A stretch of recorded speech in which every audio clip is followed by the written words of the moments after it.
là où c'est souvent problématique d'exprimer la colère, c'est que, comme je disais, c'est une émotion qui n'a pas la cote et qui souvent est réprimée et punie dans certains systèmes familiaux.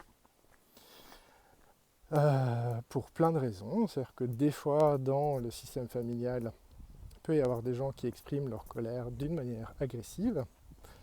Du coup, si nous on voit ça, si on est témoin de ça, on va automatiquement faire l'amalgame que colère égale être violent. Donc être en colère, ce serait, avec un langage d'enfant, être méchant. Et évidemment, l'enfant ne veut pas être méchant.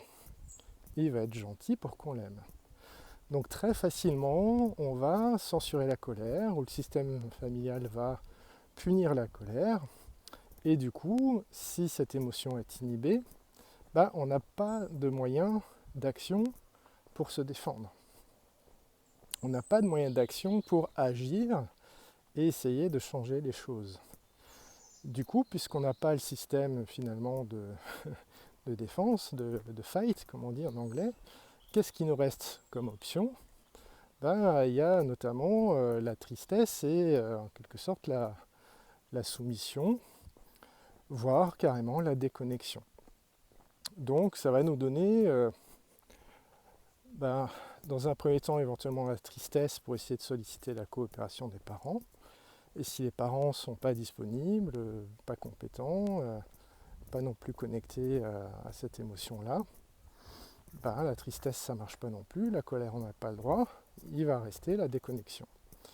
Et donc c'est là où on va avoir différents degrés et mélanges de la part de nous qui essaye d'être gentil, serviable, de ne pas faire de vagues, d'être excessivement autonome à un âge où on ne peut pas l'être, où c'est pas pertinent de l'être en fait.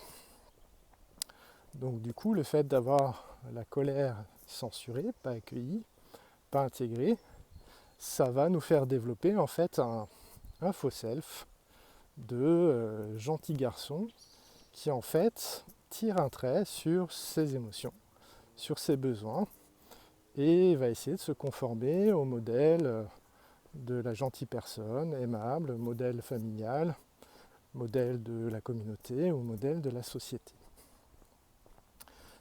Et donc ça m'arrive, un petit peu comme c'était le cas pour moi, ça m'arrive d'avoir des patients qui à 40 ans, sur le papier, ils ont tout réussi, une belle maison, un jardin, un ou deux chiens, des enfants, une femme avec qui ça se passe bien et je sais pas, ils sont pas heureux en fait, ils sont pas vraiment là. Parce qu'en fait, ils ont appliqué une recette toute faite, sans être connectés à eux. Et donc, leur enfant intérieur, il reste seul, il reste en carence. Personne qui est venu le voir pour lui demander si une maison avec un jardin, un chien, des enfants et une femme, si c'est ça qu'il voulait. Peut-être oui, en fait. Mais le fait qu'il n'y ait eu personne pour, en quelque sorte, lui demander si c'est bien ça dont il avait envie, du coup, ça fait pas sens. Donc, là, on voit un peu un scénario assez fréquent de c'est quoi la conséquence d'une colère qui va être punie ou censurée pour diverses raisons.